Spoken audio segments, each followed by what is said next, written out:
Welcome to Critical Matters, a sound podcast covering a broad range of topics related to the practice of intensive care medicine. Sound provides comprehensive critical care programs to hospitals across the country. To learn more about our programs and career opportunities, visit www.soundphysicians.com. And now, your host, Dr. Sergio Zanotti.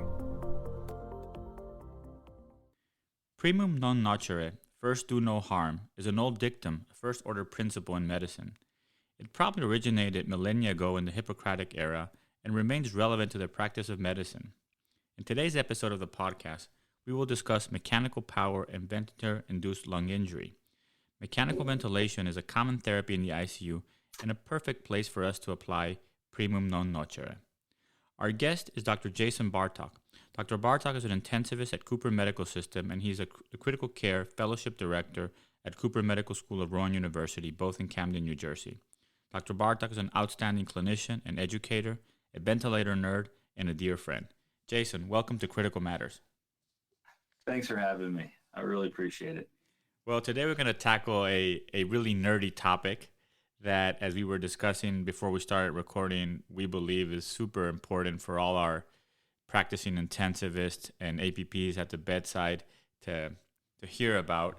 And we're going to talk of physics, formulas, but ultimately what we're really trying to do is apply this physiology to our clinical practice and to what we're doing to patients day in and day out who are on mechanical ventilation. So first, thanks for being here, but also thanks for tackling this problem with me and being brave to talk about an area where only the brave dare to venture. Well, I appreciate the opportunity, and obviously I wouldn't be here if it wasn't for you, and I love this podcast, and any opportunity to talk a little bit about mechanical ventilation, I'll take it. This would probably not be my first choice in terms of topic, but I think it's a really important one. And we will nerd out, but we'll try not to be too nerdy because I think it's important for us to kind of build a practical understanding about this topic of energy and the transfer of power. So absolutely. And I think that we'll start with ventilator-induced lung injury and just kind of establishing some basic definitions. But I think it's important to remind people that despite all the advances and all the bells and whistles and all the new and progressive modes that we discuss at the bedside, the real insight or the epiphany that critical care had was that we could probably have the greatest impact on improving outcomes in critical care ARDS patients by decreasing the amount of damage that we were doing on them as we were treating them. And this really led to the understanding of ventilator-induced lung injury that has been described hundreds of years ago, but really wasn't something that was first in mind and really studied to some decades ago. So why don't we start by just basic definitions of what is ventilator-induced lung injury and like the classical evolution from barotrauma to volutrauma to atelectotrauma and biotrauma. Absolutely. There's nothing natural about the application of the positive pressure breath, right? On the human respiratory system. And without ventilators, many patients would die. Absolutely. And, I think this talk and many other concepts related to the application of the positive pressure breath are so important because, like you said, the machines are getting smarter, the ventilators become more autonomous, the respiratory therapists handle more of the workload, but, what is almost uniformly, if one of the only concepts for mechanical ventilation is there is no right mode of mechanical ventilation. There's only, what matters is the person applying the breath, and that's our responsibility, and that's why we have to understand this. So, when it comes to ventilator-induced lung injury, application of the positive pressure breath on a system that is built to breathe negative pressure results in, the potential of injury, to the alveolus. And we think about a very simplified respiratory model, kind of a rigid pipe, which is our airway, and an elastic balloon, which is our alveolus. And then the application of the positive pressure breath across that, when you reach a certain threshold, will cause injury to the lung. So barotrauma, described as, tissue rupture. I think we're all classically trained to think about it as high end alveolar pressure causing tissue rupture. That's not incorrect. I just don't think it's the whole story. And that's what we're going to talk about today. Similarly, like volume trauma, we think about high end alveolar volumes causing tissue distortion. And that also is correct, but might not be the whole story. Atelectotrauma, those the shear forces that we think about with the underdistended or inappropriately distended, alveolus leading to opening and closing, shear distortion. That's true, and most of us think about it as inappropriate PEEP application. Not untrue, but probably not the whole story. And then biotrauma, which is the biologic response to injury, through the application of the positive pressure breath, kind of irrespective of, whatever your primary driver is, be it, viral or bacterial mediated endotoxin or whatnot. The biological response to injury as it relates to all the things that we just talked about, the application of high end alveolar pressure, and then shear forces and distortion across the alveolar interface.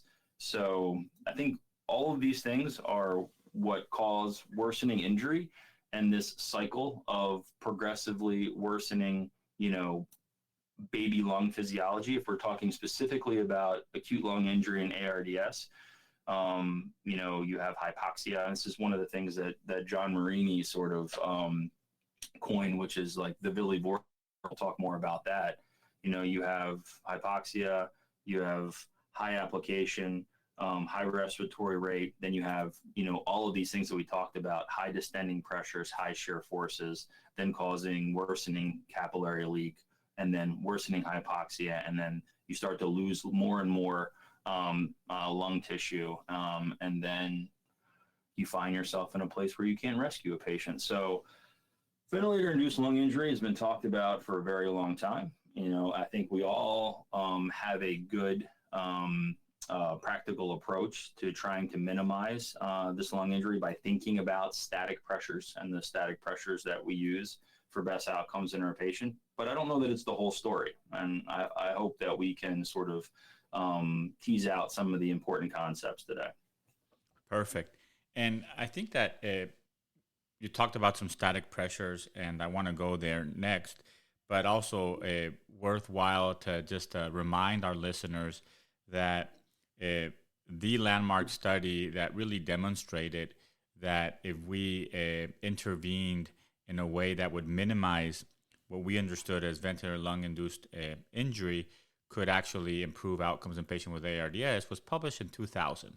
And that's the famous low tidal volume ARDS-NET study, which we'll include in the show notes. And if you haven't read it, I would recommend that you read it as one of the key studies in ARDS, but also obviously in critical care.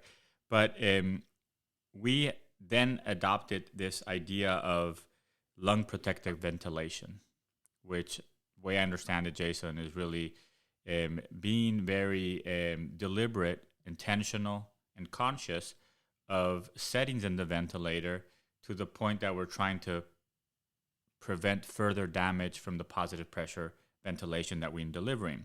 And you had mentioned that there's some static targets or static measurements that we have utilized or incorporated into our clinical workflow that really move in that direction. Do you mind sharing with us kind of like the progression, and we can start with low tidal volume and move from there, like what have we found, what does that mean, and we can move through them and move forward. Sure. I mean, I think all of us who've lived through the pandemic have talked a lot about it, but going back, like you mentioned, the ARDS-NET trial in 2000, looking at low tidal volume ventilation, versus, high tidal volume ventilation for patients based off of their predicted body weight. So I think everyone has sort of ingrained into their practice 6 cc's per kilo ideal body weight. And I think that's important when you understand acute lung injury, and the baby lung physiology that comes with that, applying high tidal volumes, lead to the potential for high injury. And the things that we talked about, causing tissue rupture or tissue distortion. So low tidal volume ventilation, 6 cc's per kilo, is pretty much ingrained in all of our practical approach, and maintaining a low plateau pressure, less than 30 centimeters of water. Another static measure, and that static measure of less than 30 centimeters of water is the surrogate for transpulmonary pressure, what we think that the alveolus is seeing, provided that we have sort of a negative or negligible pleural pressure. And that's what we believe that the end alveolus is seeing. Again, it's a static pressure, and we're making the assumption that every alveolus within the system is seeing that. And the same thing with low tidal volume ventilation. When you apply 6 cc's per kilo, we're making the assumption that every single alveolus in the respiratory system is seeing 6 cc's per kilo predicted body weight. And that's probably not true. Similarly, the PEEP application, which is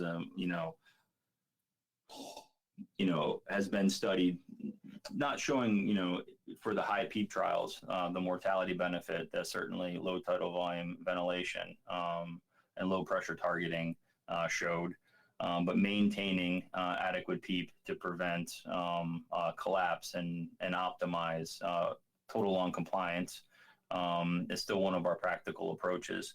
But really that evolution was most impactful when using PEEP for optimal compliance, which brings in the concept of driving pressure. So driving pressure is obviously a measurement that has evolved more recently. It hasn't been studied to the same degree or associated with clinical trials such as the low tidal volume and the plateau pressures with the ARIDIS-NET trial. But I do think that, especially like you said, during the pandemic and a little bit before that, it's really picked up steam in terms of interest. So what is the driving pressure, Jason? That's a great question. What is the driving pressure? I think, and this is a question that I ask our fellows and our residents all the time. Every single one of them can rattle off on rounds: 6 cc's per kilo ideal body weight, plateau pressure less than 30, and driving pressure less than 15. But what is the driving pressure? And to your point, did show an impact in mortality, but was a retrospective analysis. But really, what is driving pressure? Well, the calculations, the plateau minus the people, really, what does it mean? It's tidal volume as it relates to compliance. So it's really the tidal volume over the total compliance in the system. And what we feel it represents is kind of the normalized tidal volume that baby lung sees. And I hope I'm not using the term baby lung and everybody's like, what are we talking about? I thought we were talking about ideal, adult critical care. But no, the baby lung physiology, where you have, ARDS, heterogeneous, injury pattern, and then you have this smaller portion of the lung that's adequately aerated, and the rest of the lung is diseased. So what the baby lung is seeing is what driving pressure signifies. So it's the normalized tidal volume for the baby lung, and the optimum compliance for the delivered breath. And if there's anything that that mortality impacts, studies have shown, is that everything is about lung compliance. Any way that you can salvage lung compliance, or any way that you can prevent worsening lung compliance, is what impacts patient outcome. So the driving pressure, I think, makes a lot of sense, because it's just another marker of compliance. So if you're doing all the other things that we talked about in terms of sort of static application, 6 cc's per kilo, adequate, what we believe is end alveolar pressure, optimum compliance for what the baby lung is seeing, then you're probably doing your best at delivering a safe breath.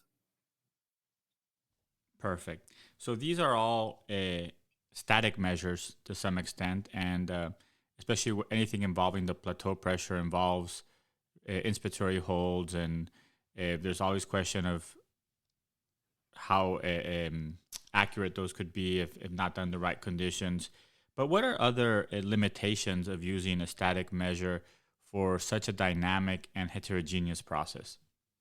Well, I think when you look at some of the work published on this idea of mechanical power and the transfer of energy, they make it very clear that in all biological systems, or all systems in general, from a physics standpoint, pressure does not cause damage without motion, right? So although we're looking at static pressures, we're looking at the plateau pressure, you're looking at the tidal volume, you're looking at the PEEP, we don't take into account how we got there, right? And that's how the breath is applied, and how the alveolus is inflated, and how one alveolus talks to the alveolus sitting next to it. So when you think about cyclical airway trauma, right? So you have someone who has acute lung injury and they're breathing. You have alveoli that are expanded. You have alveoli within that same injury region that are collapsed, and you have alveoli that have restricted distension or expansion. And to the idea that every single one of these pressures is applied the same in those three types of alveoli is incorrect. So using a static measure, assuming that you're protecting all of the lung, I think is an incorrect assumption. There is certainly like regional gradients and regional distribution of the way you apply the breath, right? When you think about the way the breath is applied, apex to base, dorsal to ventral surface, each one of those regions will see a different amount of distending pressure. So although the entire system may be adequate 6 cc's per kilo and 30 centimeters of water, one alveolus might be seeing much more of that than the other alveolus, and that's where injury occurs. Absolutely. And I think that this is a perfect time to transition to the first law of thermodynamics, which states that energy can't be created or destroyed. It can only be transformed. And I believe that energy transformation is what produces motion. And this is, I think, where we need to go to understand a little bit more about how injury really occurs in a ventilated lung-induced injury. Could you expand on that, Jason? Sure. This machine that we hook people up to, you set parameters that you want out of, from the mechanical system to translate into the biologic system. And it does that through a transfer of energy, right? It transfers energy to the patient, and then you get whatever your targets are. And the machine only knows to do that. And it might be okay, or it might cause injury depending on where that injury threshold exists. So, the idea here is, you have stress, you have strain, you have energy, and you have power. And I think that everything that we do, all of these concepts already exist in the approach that we talked about. I just think that it's important to think about them in a kind of a dynamic process with each inflation, and not just the static pressures that we measure, right? So stress is just the force on a subject, right? So the force applied. And I think that the stress, you can think about, I guess the surrogate for that would be the driving pressure, would be the best correlate that I can think of. And strain is the response to that applied stress, right? So, you apply a particular stress at the junction of an inflated and an uninflated alveolus, and then depending on how that stress is applied, you'll have deformation or strain across each alveolus, one possibly more than the other. When you think about it, like we talked about the damage in any given lung unit, you think about like a non-compliant alveolus, right? You can give a high amount of stress to that, and because it's non-compliant, it won't move very much. There's not a lot of strain.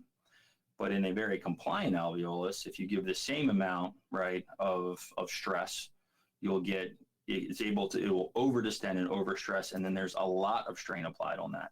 So when you think about the lung, I think we all think about these alveoli like they exist by themselves. But the lung, a better representation is sort of like a honeycomb pattern, like you see in a beehive, and all of them are touching each other. So when there's areas that are damaged and there's areas that are soft and compliant, you'll have regional strain applied both at the level of the alveolus, but also with the lack of movement of the alveolus that's connected to it.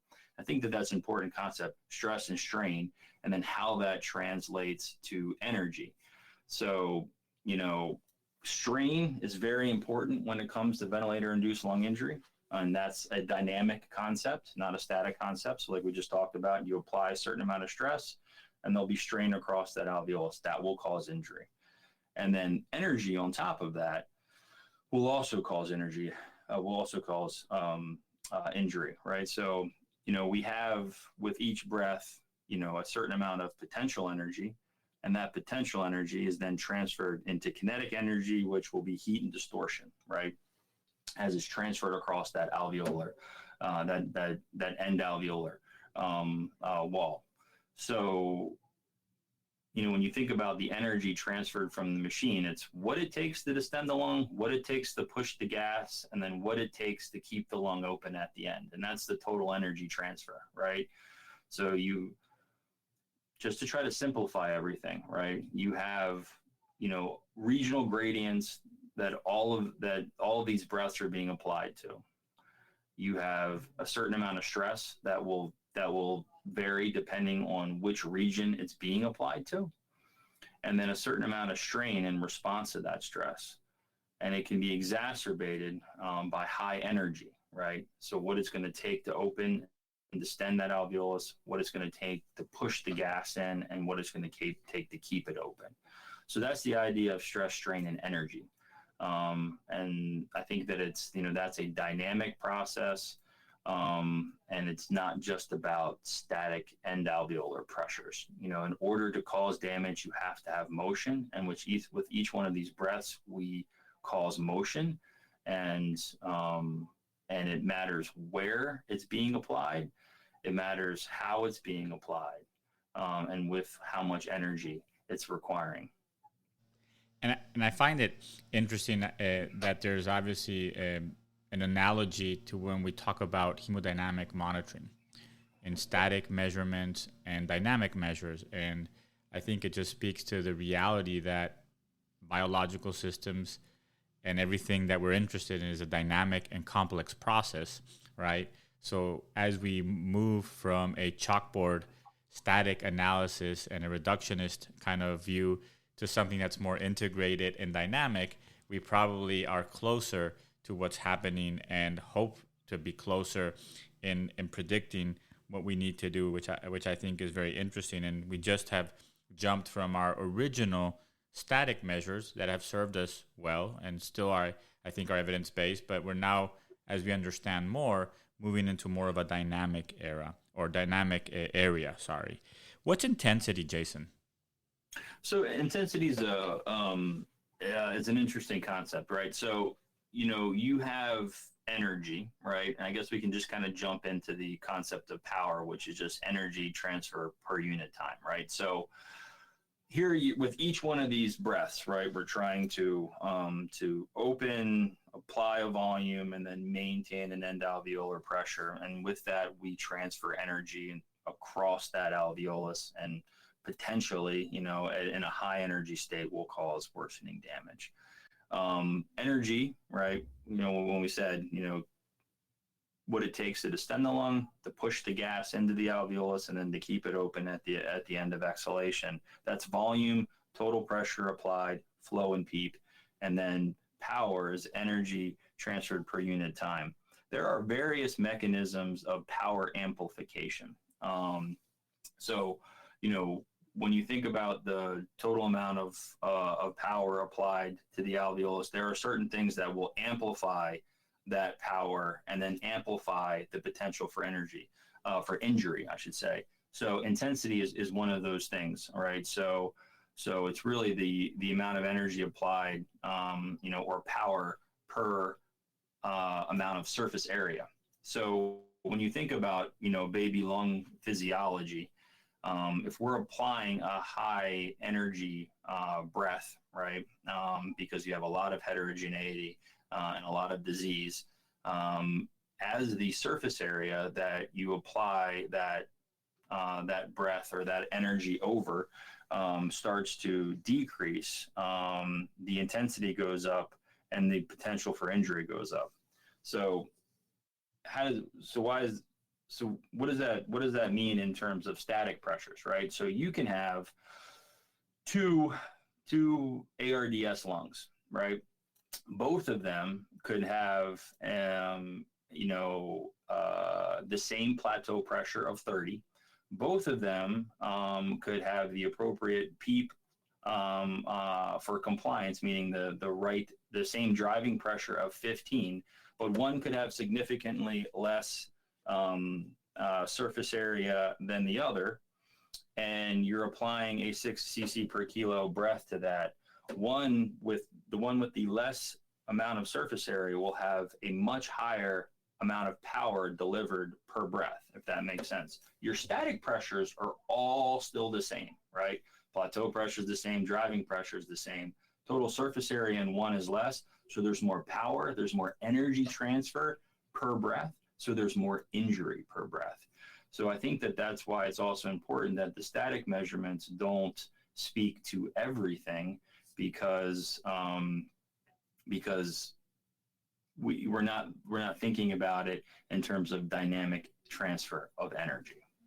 And I think that's a great point, and it's just the evolution. And obviously, we'll talk about this a little bit later. And full disclosure, we still don't have all the studies to really tell us how to use mechanical power at the bedside. But understanding these concepts and limitations is important, because what the static measurements, such as low tidal volume and plateau pressures of 30, have demonstrated is that, on average, in larger populations, they make a difference.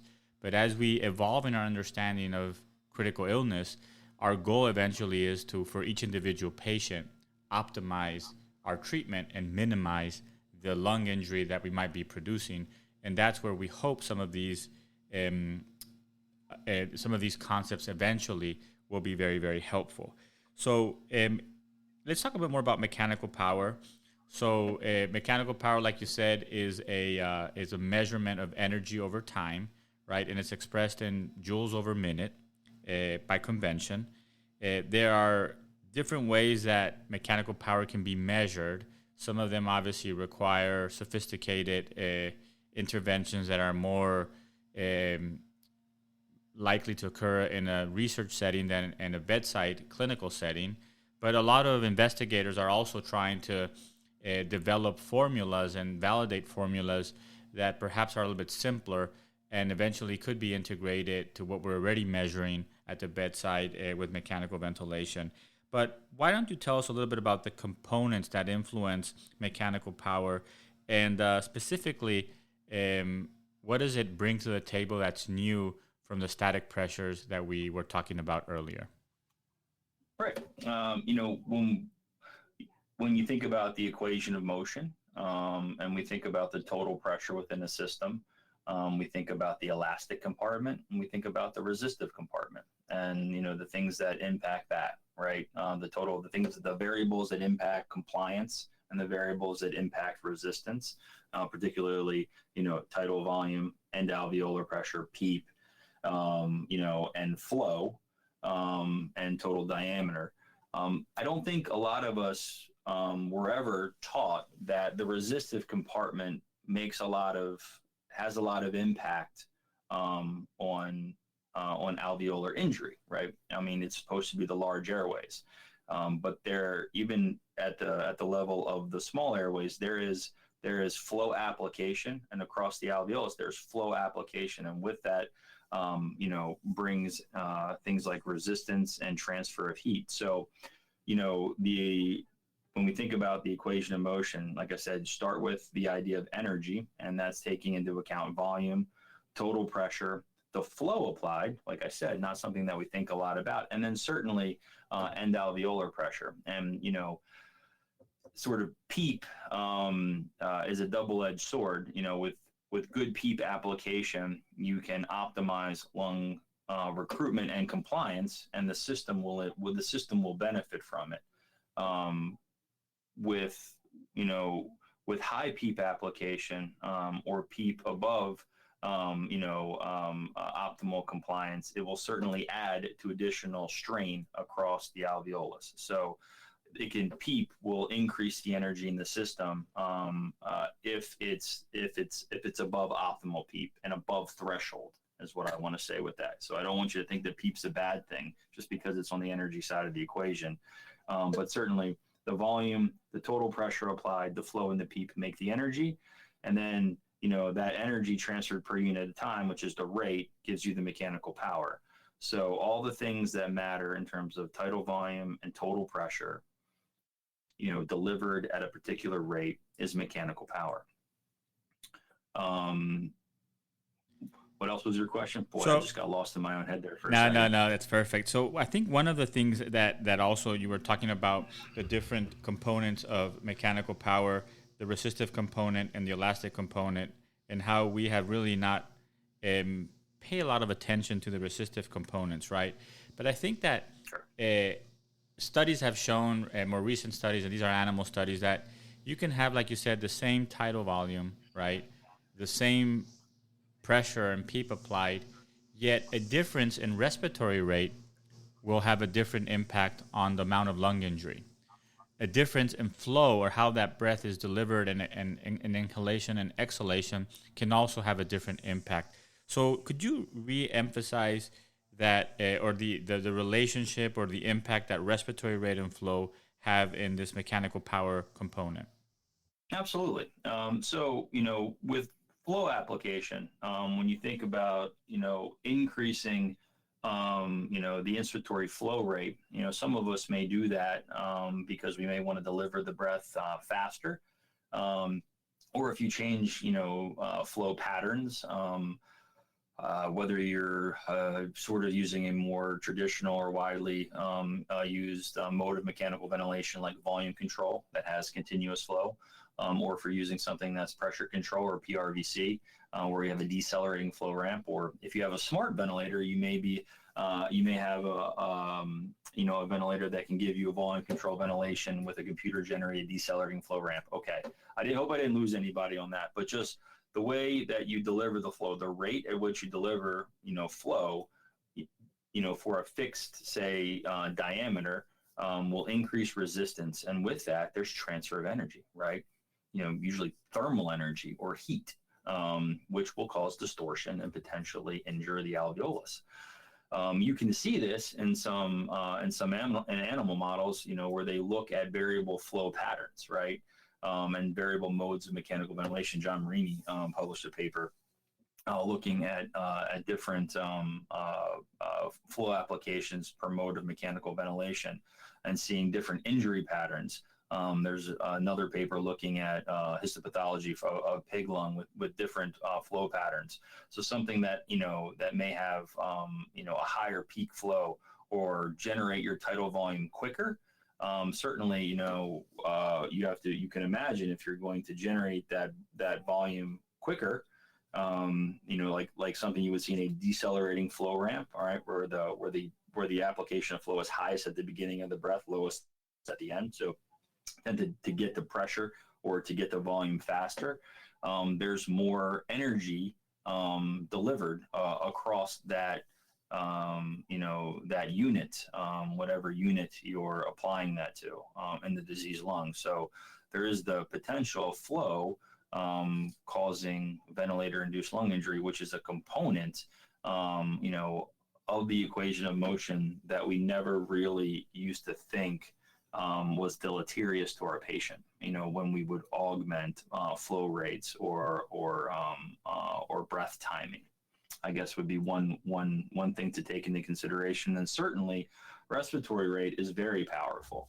we can appreciate how powerful the respiratory rate is when it comes to impacting something like auto PEEP, right? I think that we're all sort of classically trained, to think about the power of the respiratory rate versus all other components of breath delivery when it comes to reducing auto PEEP or intrinsic PEEP in our patients. The same thing can probably be said for ventilator-induced lung injury, and it's probably the most obvious. If you're walking on a broken ankle, you shouldn't hop on it all day. You know what I mean? Anything you can do to reduce the number of of cyclical airway traumas that you cause, right, to a particular a particular area of injury in the lung would be beneficial. So the respiratory is very powerful. We looked at some simplified models. One just looking at driving pressure times respiratory rate, not taking into account, other parts of the energy equation. I think that that's probably a good start, because you're thinking about, the stress that the lung is seeing, and you're taking into account finally, the rate at which it's applied. But I do think that there's more to it, when it comes to flow and certainly PEEP application, that if you really want to be a good steward of providing a low energy transfer, that we need to take into consideration. We can talk about ways, soon that this can be applied, clinically, or at least could be considered clinically, but certainly something as simple as respiratory rate probably has a huge impact, on the amount of ventilator-induced lung injury, because it's the total quantity of, cyclical airway trauma that you see in the course of a day. Absolutely. And I think that what I like about this concept of mechanical power, and that's why I wanted to bring it to a discussion at the podcast, is that I believe that the plateau pressure and the low tidal volume are extremely valuable because they're linked to randomized studies that have shown improved outcomes, and they probably represent one way that we're producing lung injury that we can minimize. But if we only focus on that, I think we have a very narrow view of what we're doing with the ventilator. And as we broaden that view, we realize that other settings that we do manipulate, such as the PEEP, such as the respiratory rate, such as the flow, also add to the potential of stress and strain, energy transfer, and ventilator-induced lung injury. And finding the optimal settings, I believe, is ultimately what we're aiming for. And it sounds like, from what I understand, Jason, mechanical power is a more comprehensive representation of some of the factors that cause lung injury through these mechanisms. And what I understand in animal studies is that if you look at the same tidal volume, other factors, right, will determine the degree, or can determine the degree of lung injury. However, if you equalize mechanical power, even if the factors that got you there are different, those mechanical powers are equivalent in the amount of injury that they produce in these animals. So that is, I think, what has got a lot of experts in this field excited as a potential application at the bedside. Yes, I agree with that. And I want to move to the next step, which is, what do we know about mechanical power and patient outcomes?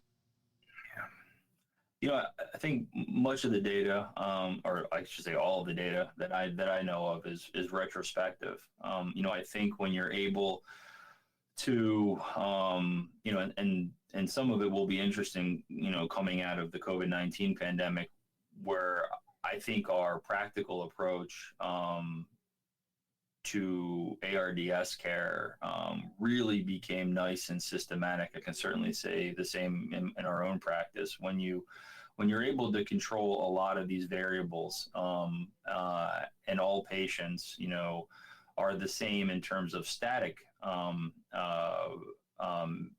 measures, right, and have similar PF ratios, the ones with lower mechanical power had better survival.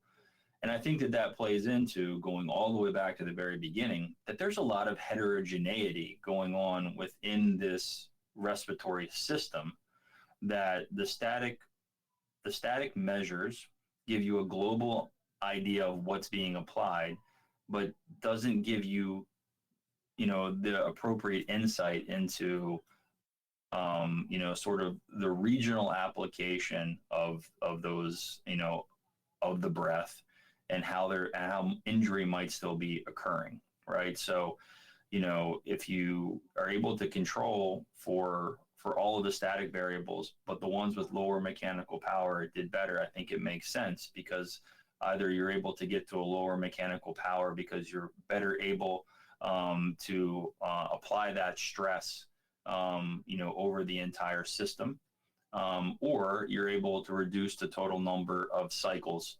that system sees. And I think that is what we should be trying to think about in terms of clinical application of mechanical power concepts. Excellent. So let's move into the clinical application, like you said.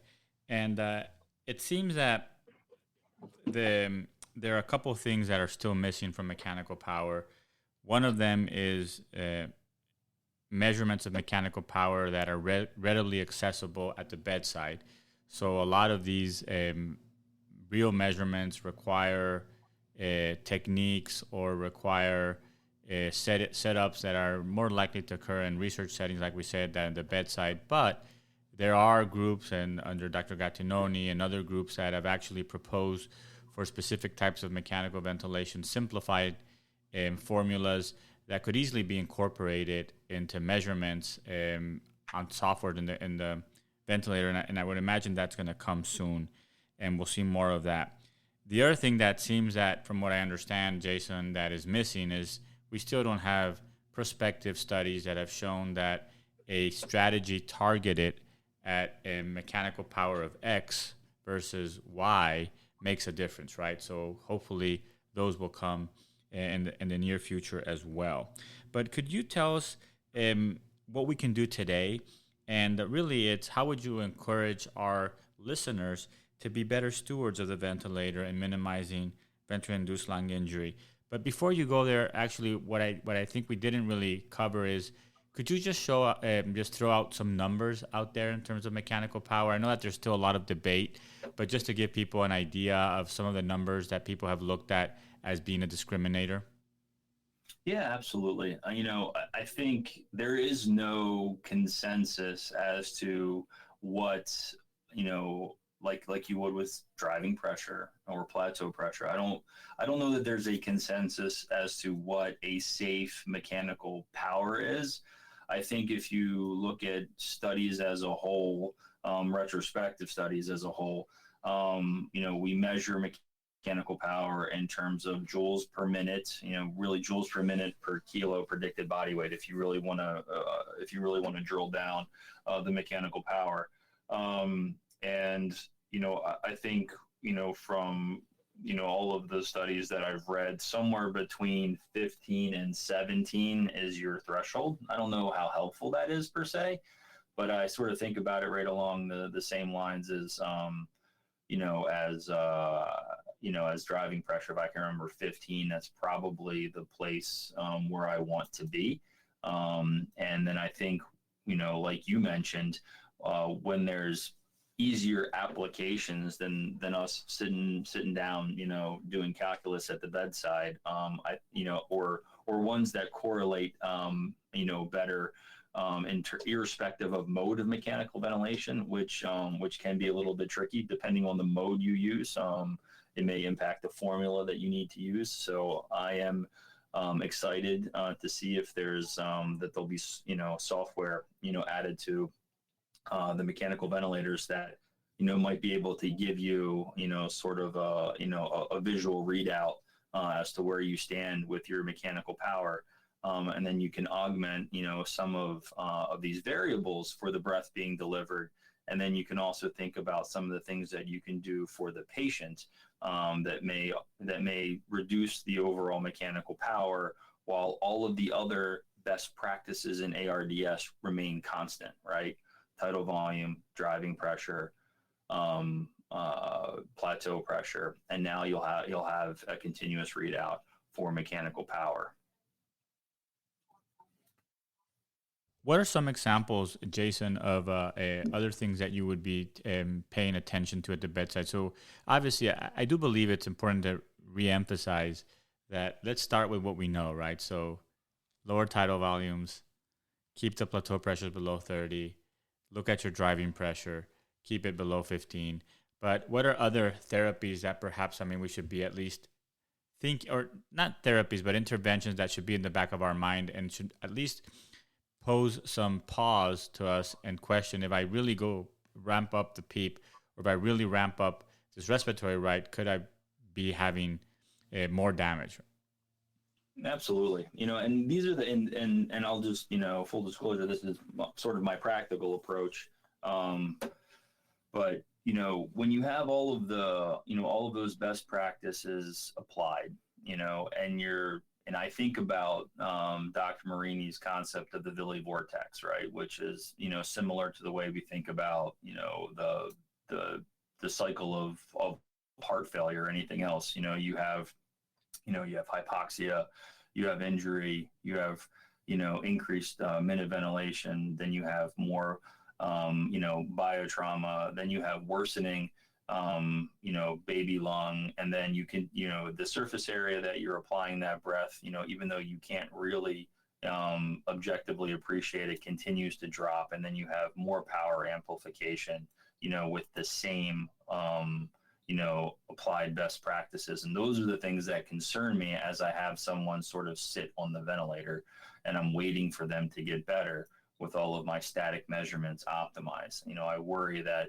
there's, ongoing strain, which is then leading to progression, less, reduced ventilator capacity of that baby lung, and then more power. So what can I do, to try to limit the power, and to limit the total number of cyclical airway traumas that I deliver with my ventilator? I'm doing it, every single day.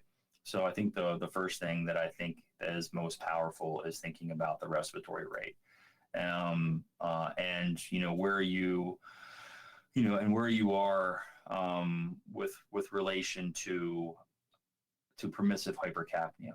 I think that, if your patient is, otherwise optimized, stabilized, you can certainly, think about dropping that respiratory rate to live in an area of permissive hypercapnia that we thought about all the way back in 2000 with the ARDSNet trial. I think we all like to see a normal pH when we come in the morning, but we don't need to. And I think that if you can make the argument that everything else has been optimized, you can lower the overall mechanical power just by limiting the number of injurious cycles that patient sees in a 24-hour period. So I do think respiratory rate might be one of the most powerful variables that we have, that also is the easiest to augment, and probably the safest to augment, because you'll have a real-time idea of it if it impacts them in a negative way, right? So I think you can safely augment your respiratory rate without making a whole lot of changes elsewhere. I think for the other parts of power amplification, that we didn't really touch on, position, which we did sort of talk about, the regional position of each alveolus, and their position to each other, where one is pulling on the wall of the other, and there's focusing of some of that power, that alveolus, we all, when we look at it, diagrammed out for us as this perfectly, round sphere, but that's just not what's happening when you have diseased, when you have disease around it, when you have some alveoli that are collapsed and some that are under distended and some that are over distended. The geometry on each one of those units, will cause push and pull, and you'll have focusing of that power. Well, how can I change like the vector at which I'm applying that power? And now my head hurts and I don't want to think about it. These are things that we do every single day. Prone positioning, I think, is a very powerful intervention and probably has the biggest impact on mortality when you think about, the relative risk reduction from the Perceiva trial, for interventions in ARDS. So, and I think that has a large impact on mechanical power. So yes, you place someone in the prone position, you will, better redistribute their ventilatory capacity, apex to base, dorsum to ventrum. Yes, it does all the great things with VQ matching and everything, but I think more uniformly now those alveoli will see, that static pressure surrogate that you're looking at, right? So there's going to be, less power delivered, against individual units and more delivered against the total system, which I think is probably impactful. And also certainly anytime you have the opportunity to improve compliance, you can improve the ventilating capacity of that baby lung, and then the total power in the system per unit breath will go down. So I think that it's something that we already do. The question is, well, what are your targets when you do it? There is a time where I think we prone patients and we don't see much of a change in their VQ matching. We might not see a big impact in the total compliance. Is it worth continuing prone positioning? And I would say in my own practice, as long as it's safe and I have a well-trained staff, I would continue proning that patient, because especially in the early stages of their lung injury, I think it would be beneficial to maintain a low power system. So I think respiratory rate, and again, prone positioning, like we talked about, decreasing total intensity across that system is important for outcomes. So those are two of the clinical applications I can take to the bedside, because I think they all sort of live under one umbrella, but I can appreciate them being a reduced power application on top of ARDS best practices, and I can live within that arena and feel confident while I wait to see what comes out of the world of and the literature. Perfect. And I think that those are great examples of how we can apply physiology and a better understanding of mechanical power to our daily practice. As you said, Jason, while we wait for clinical trials and more of this fascinating topic to be elucidated. But it is obviously it's not a revolution, it's an evolution. And as we understand more and more the dynamics of lung injury, I do believe that we will get to a point where we can apply better therapies to individual patients and not only to large populations like we do in clinical trials. I think finally what I would say as a take-home message is that thinking of lung injury, thinking of how everything we do in the ventilator or in the ICU for that matter can have an unintended consequence that could harm our patients is probably the most important for us, just to be thoughtful of how we treat patients and how everything we do can have a consequence. And as we learn more, I think we will improve, but also just I think it reinforces the importance of sticking to what has been proven, but also expanding the way we think of our patients. This has been a fascinating discussion. More to come, like you said, Jason. It is, some of these topics are a little bit, let's say, abstract and very nerdy, but I do believe they're important for our critical care clinicians. So again, thank you for discussing this. I would like to end the podcast with a couple of questions that are unrelated to mechanical power. Would that be okay? Sure, please. I'm ready for something else. So the first question relates to books. Are there any books that have influenced you deeply or that you have gifted often to others? Yeah, there was this guy. He was pretty talented. He was my program director, and when a week before graduation, gave me a book, Crucial Conversations, and Still to this day, I have it on my desk right now. Probably one of the more impactful books I've read, especially for my life as an intensivist. It's become part of our dedicated curriculum here at Cooper for our Going Into Practice series. And, we live in a world that is high intensity and a lot is asked of us. And I think, it's not always about necessarily what we can do, but how we deliver care, and and how we're able to support those around us to deliver that care, and that starts with your ability to communicate, and certainly the stories you tell yourself, which I think is just one of the more powerful chapters. So that is one of the books that I go back to every year, and like I said, one of the mandatory readings and work groups for our critical care fellows. Awesome. And I think Crucial Conversations really, for those of who are unaware, really relates to any conversation where the stakes are high, the point of view might be different from different parties, and emotions are high, right? So these are conversations that occur with patients, with colleagues, with family members. And I think, like you mentioned, Jason, it's a super skill to be able to carry these conversations, but it's one that you can learn. So this is a great place to start. And we will definitely include links to everything that we discussed, the studies, more information on mechanical power.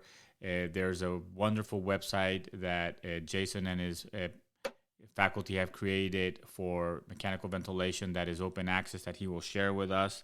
And also there's previous podcasts that you mentioned, Dr. Marini, he's been on the podcast. We did talk about the VILI vortex, so I'll definitely link that as well.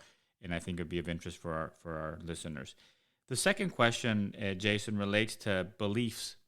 What do you believe to be true in life or medicine that most other people don't believe or don't act as if they believe? That's a great question. In medicine, I think we are taught to chase pedigree when I think we should be chasing competency. And what does that mean necessarily? It doesn't really matter where you came from, or who taught you.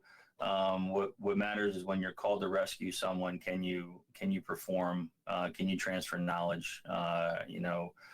Can you execute? And I think that for medical education, it's really important for us to have clear competencies and milestones. And when we're postgraduate, to continue those and chase competency and make that be, the most important part of what we do, because that's what makes us great clinicians, is being able to do something that other people can't. So I think that, I have nothing against, great pedigree, and with that, I'm sure it comes great competency. But for all the people out there that think they can't do what they want to do, or can't be what they want to be, I challenge you to chase competency, and you will find yourself in a place that you never thought you would be. I think that's a great observation and believe in it 100%. I think of competency in a different framework. I've talked about skills, super skills, and ultra skills. But again, the same idea that it's what we develop and what we tackle that ultimately defines the impact we have on others, which is really what we're looking for in our career. So that's a great thought. And the last question is, what would you want every intensivist listening to us today to know? Could be a quote, a fact, or just a comment. I have a lot of quotable people in my life, but I'll go back to to the quote from Mahatma Gandhi. It is unwise to be too sure of one's own wisdom. I think that that's really important in critical care. It goes with what we talked about today. We need to continue to question what we do and why we do it. Nothing in critical care, I think, should be completely dogmatic. having kind of a baby career, but still being able to be around, giants like yourself, Steve Treziak, and Phil Dellinger. You can see how cyclical critical care can be. You love one thing one day, you hate one thing the next day, and then you come back around a few years later and you start to love it again. I think we need to continue to question what we do and why we do it, as this specialty continues to boom and grow. And I challenge everyone, to with this, continue to grow your competencies and own your space as an intensivist in an ICU, no matter whether it's medical, surgical, or surgical subspecialty. And I think this is the perfect place to stop. Jason, thank you so much for sharing your expertise and your time with us. Definitely look forward to having you back and talk about this and maybe other topics. Sure. Love to come back anytime. Thank you for listening to Critical Matters, a sound podcast. Make sure to subscribe to Critical Matters on Apple or Google Podcasts and share with your network. Sound's transforming the way critical care is provided in hospitals across the country. To learn more, visit www.soundphysicians.com.